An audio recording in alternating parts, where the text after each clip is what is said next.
Pemium, le premier partenaire français pour investir dans les cryptos en toute sécurité, présente Sud Radio, les incontournables de la crypto-monnaie. Thomas Binet, Philippe David. Bonsoir Thomas, vous allez avec notre consultant Alexandre Stashchenko, par ailleurs directeur de la stratégie de Pemium, nous informer sur tous les sujets liés au Bitcoin et aux crypto-monnaies. Et aujourd'hui, on va commencer ce nouveau rendez-vous en s'intéressant au concept de monnaie. Absolument Philippe, Bitcoin et les crypto-monnaies sont les sujets relativement complexes, mais nous allons essayer ensemble d'y voir un peu plus clair avec vous Alexandre. Avant toute chose, c'est quoi une crypto-monnaie ? Les crypto-monnaies, Bitcoin par exemple, vous en avez déjà entendu probablement parler, comme 84% des Français selon un sondage Ipsos KPMG publié en mars dernier. Mais c'est peut-être un concept flou car un actif virtuel loin de nos préoccupations bien réelles. Et c'est normal, nous allons tenter de comprendre ensemble cette technologie et ces actifs dont l'émergence porte des enjeux économiques et politiques majeurs et surtout puisqu'on parle d'épargne qui ont déjà convaincu une partie non négligeable des Français. Mais Alexandre, est-ce que l'on sait quand même combien d'entre nous possèdent des cryptos dans nos portefeuilles ? Aujourd'hui, 12% des Français détiennent des cryptos, c'est beaucoup. À titre de comparaison, seuls 7% des Français qui détiennent des actions en propre. Il y a donc plus de Français qui ont des cryptos que de Français qui détiennent des actions.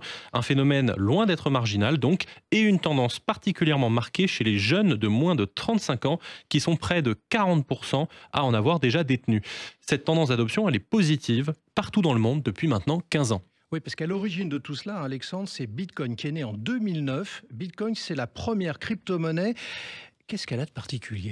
C'est effectivement la première, la plus importante, la plus sécurisée, la plus utilisée. Et de loin, sur les 2200 milliards d'euros que pèse le marché des cryptos, Bitcoin tout seul représente la moitié, 1100 milliards d'euros. C'est vous dire le poids de Bitcoin dans ce monde-là.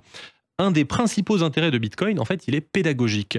Il nous questionne sur des objets et des concepts du quotidien que l'on ne questionnait plus, car on les tient pour acquis. Et le plus important d'entre eux, c'est celui de la monnaie.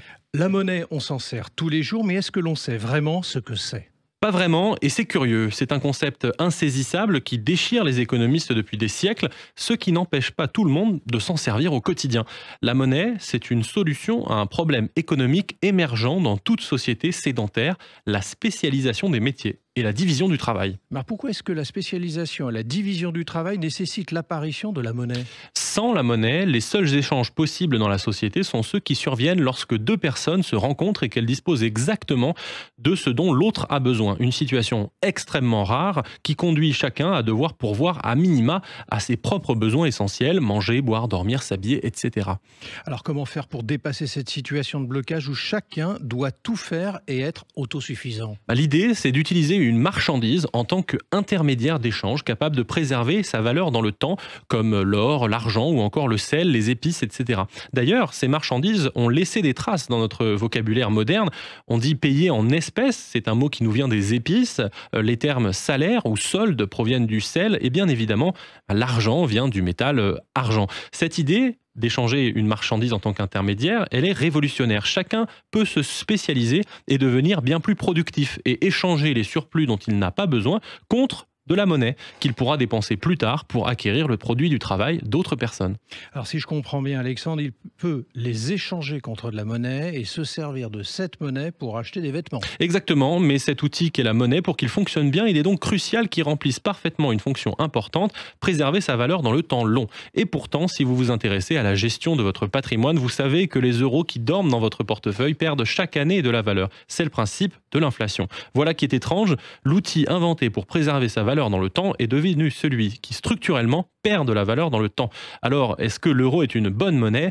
Je vous propose qu'on en parle la semaine prochaine. Merci Alexandre et Thomas. On se retrouve mercredi prochain pour un autre numéro d'Oser Investir, les incontournables de la crypto-monnaie. Et on vous retrouve également Thomas tous les dimanches matins dès 9h30 sur Sud Radio.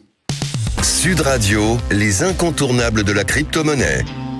Thomas Binet, Philippe David. avec Pemium, le premier partenaire français pour investir dans les cryptos en toute sécurité.